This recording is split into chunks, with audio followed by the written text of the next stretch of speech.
How are you guys doing today? Good. Really good. Doing great. Thank you. So we're here to speak about an anime fan favorite, High School of the Dead. So tell me, how did you get involved in this wonderful project, which, by the way, this July will mark its 12th anniversary since the first episode ever aired.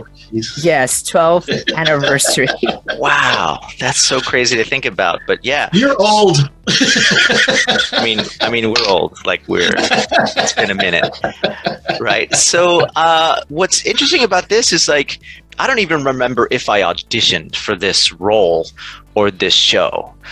I might have been just cast by Stephen Foster, or I might have auditioned and just for a random character, and that's where he put me. I don't remember any hoopla, any big to do about setup for this particular show. It was just auditioning for a show like any other to me, from what I remember.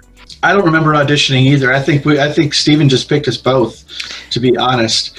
Stephen, I really don't ever remember auditioning for Stephen.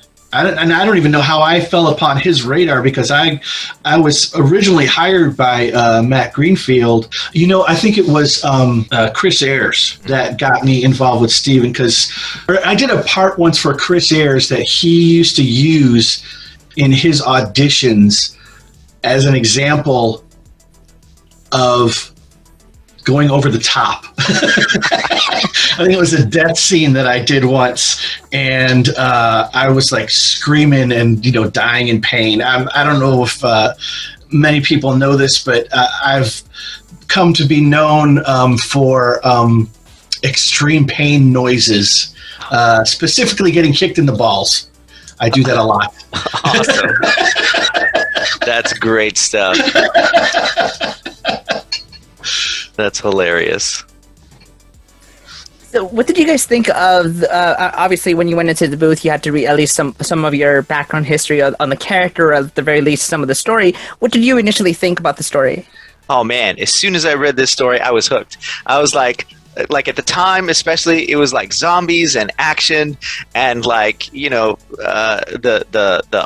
kind of art composition and how the composition of the story was set up. I was like, I really enjoy this stuff, regardless of whatever character I'm cast in. I would love to be part of it, because I really remember enjoying just the fun campiness of it. But then all of a sudden it could be really serious. So I like a horror genre anyway. I'm not a big buff. I don't know a lot of details about a bunch of different obscure things, but I really enjoy the genre. So this kind of was up my alley. I too as well love zombies, and I guess my favorite part about the initial read was that it was basically a takeoff on me. I mean, I'm not a big, huge weapons fan or anything like that, but I am a nerd, and I am easily overlooked in some cases, and use my brain. And I'm into recycling and using what I have at hand, sort of in a MacGyver fashion, which Kōta does a lot. So I really got into it. There's a lot of screaming and fighting grunts in this series. Were there some scenes that were difficult to record because of that? As far as Takashi, his stuff was kind of more even.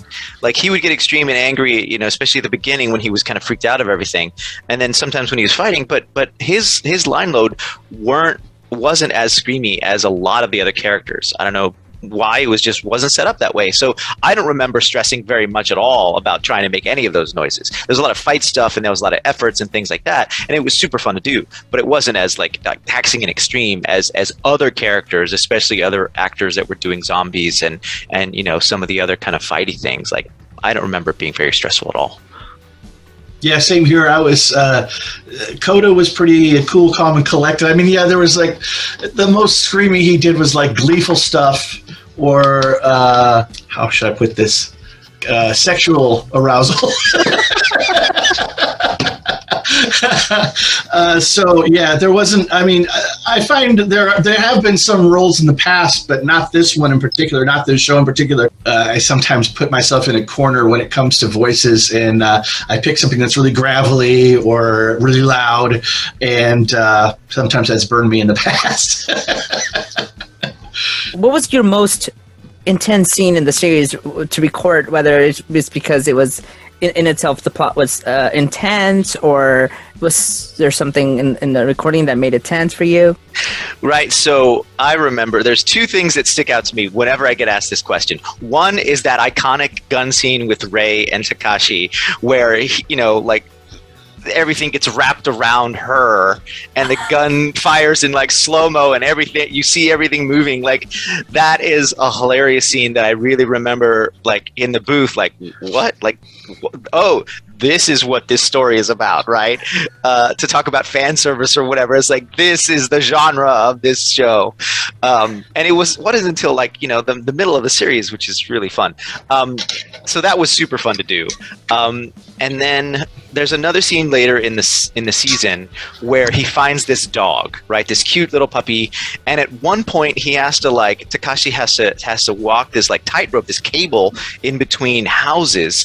And it's really like, he has this really great ongoing monologue that's happening while he's thinking about going to get this dog and connect with everybody else and all that stuff. And I remember it being super intense in a way that hasn't happened yet previously in the series, and I really enjoyed that, especially because at the end he was going to get this cute little puppy. But it was a really, really interesting kind of point in Takashi's arc of story that I really remember. I always remember the putting together the nail gun in the shop, and that particular voice. I remember Steven telling me, "Just sound like Clint Eastwood when you're doing it," and I'm like, okay. And I just kind of went at it from that perspective, and Awesome. That's probably my favorite scene from the whole episode of mine. Anyway, let's put it that way. And do you have any fond memories while recording for the series in the booth? I don't know if I have any specific fond memories. Like, I remember the entire series being loads of fun to do, but no one like specific memory pops out, because it was always like, okay, today we get to go do the show, and it's and I really enjoyed listening to all the voices that were already recorded, or being able to lay down first some dialogue and stuff, and Steven was always really kind of happy and easy to work with, so it was just a fun time all the way around. I usually make it a goal whenever I'm in the booth that if I can make the director or the engineers laugh, then it's a good day. And Steven was always pretty easy to make laugh, if I remember right.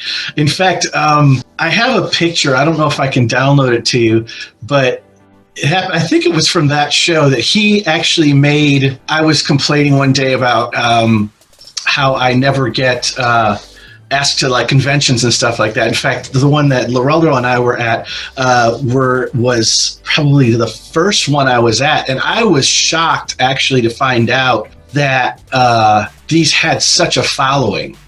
Anime in general, but specifically this one, because this is the first time that I was treated kind of like a rock star the whole time we were there. You remember that convention? That was an awesome convention, and it wasn't that Miami? Yeah, it was Daytona. Daytona, yeah. That's right. Yeah. That's right. And we just had a whole, just a blast that weekend, and everybody there was just so nice. And so I was just like, why are they lining up to get my autograph? I just did not understand that at all.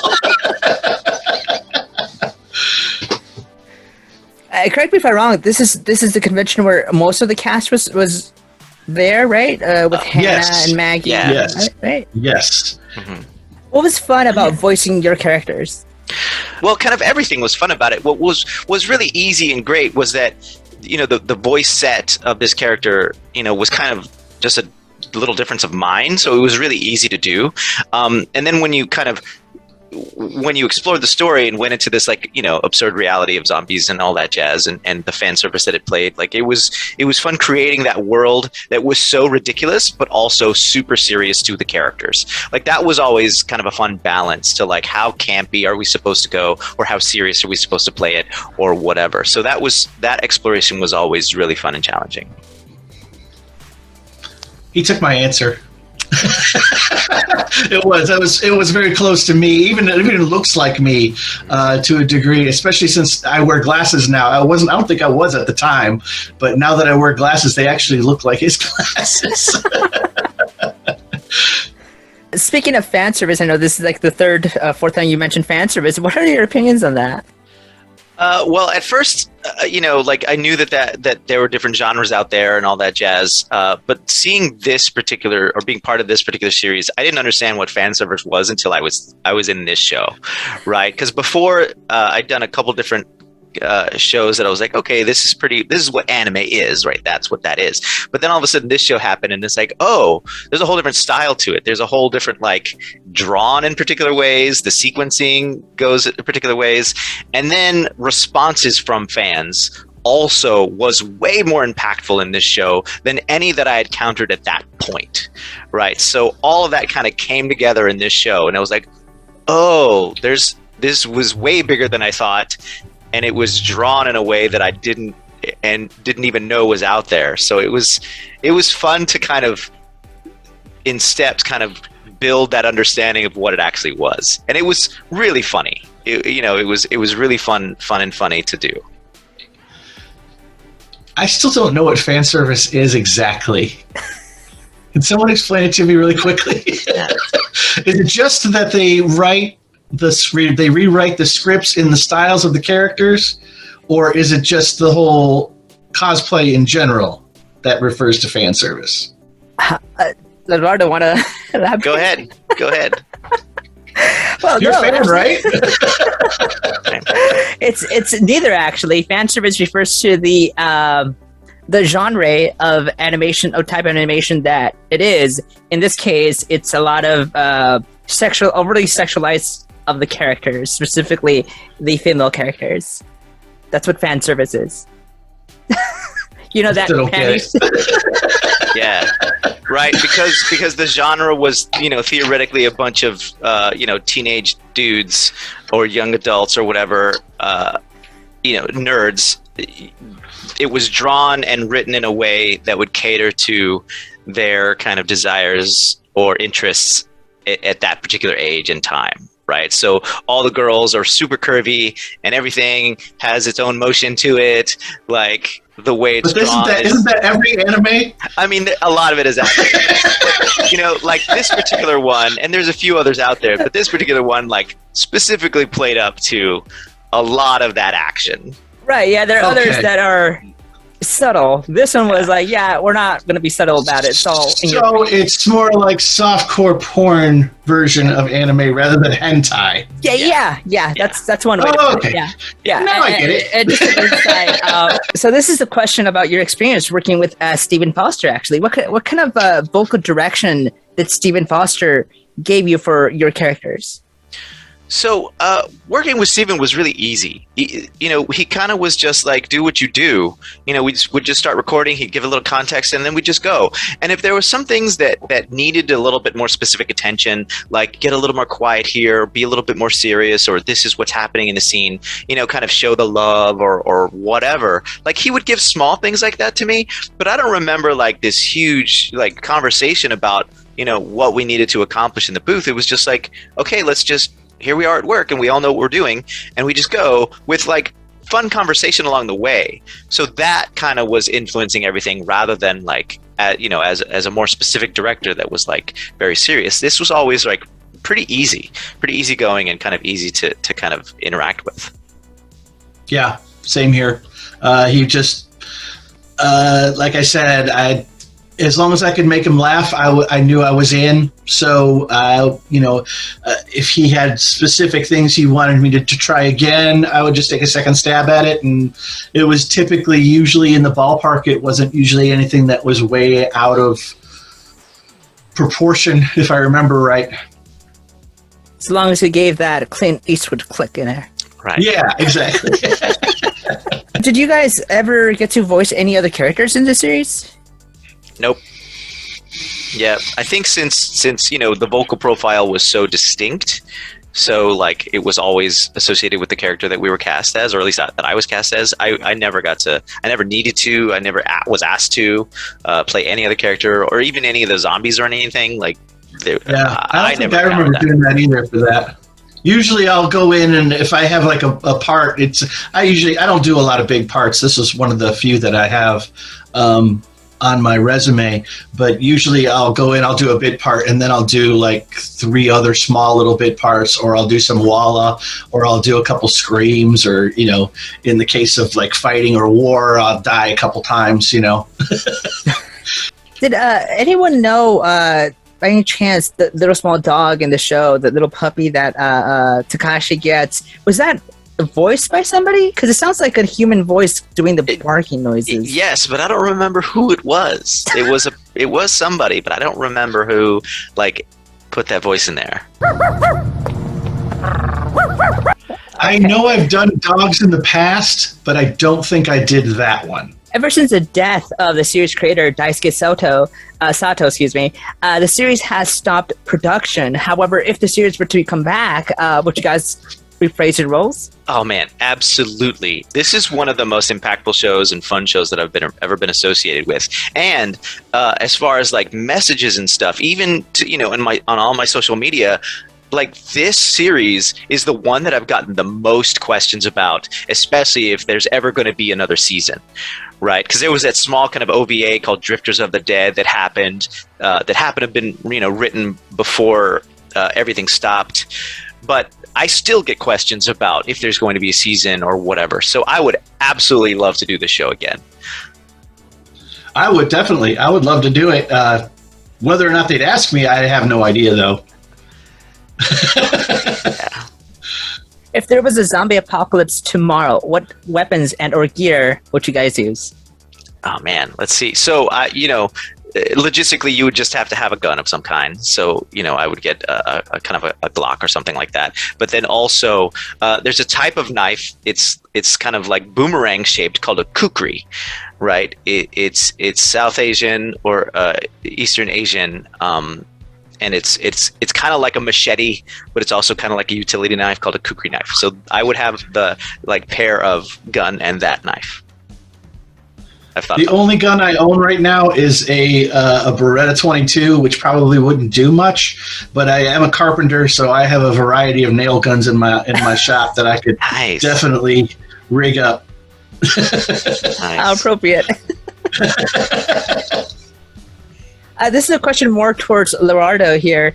There are quite a few. I'm not sure. Prior to this interview, you at least watched some of the scenes, but there's quite a few lines that your character says throughout the series that reference real life people and organizations. At some point, there's a reference to Sarah Palin, and at another point, there's a reference to the NRA. So she lives here with a friend of hers, isn't that right? Who is she? Sarah fucking Palin? Oh my god, the class nerd's a card-carrying member of the NRA. Mm-hmm. Were those type of lines written for you specifically, or did you just add them in there? Those were written in. Like, I think at the time, Steven was, you know, every once in a while we would change, or he would change things to be a bit more current at the time that it was being filmed. And I think those were some substitutions that he wrote in for the original dialogue, because some things just didn't translate, you know, the same way, or wouldn't have the same kind of impact at the time. So those were a little modified. Like, I don't think I ever ad-libbed like that specifically. But so I think those were written in. He did that a few times in a few different shows. Can you provide us actually with the voices of Takashi and Kato? You want to go first? Go ahead, dude. All right, let me see. This is just off the top of my head. I don't mind killing you if I have to. Even if you're still alive, in war like this, there is no surrender or shit like that. Awesome. Right on. So mine was always like super easy, because it was like he was always so low, and like he took himself super seriously. So it's like, on the day everything came to an end, I killed my best friend and held the girl that I loved for the first time. So yeah, it was kind of that. Yeah.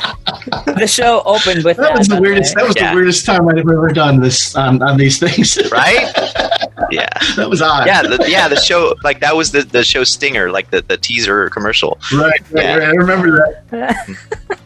Yeah. I would say that this show is fiction, but considering the pandemic we just had, You never know. Yeah. I've had that thought actually. believe Had a lot me, of time to think about it. Let's put it that way. but hey, at least you have nail guns, right? Mm-hmm. Right. Exactly. Enter for your chance to win this exclusive High School the Dead bundle, which includes an autograph from Leraldo Anzaldua, the voice of Takashi, and Mark Laskowski, the voice of Kōta Hirano, alongside the first volume of the High School the Dead manga. All you have to do in order to enter to win is answer the following question on the comment section below. Who is your favorite High School the Dead character and why? Leave your answers in the comment section below, and I'll leave you guys with these awesome videos and interviews I know you'll love.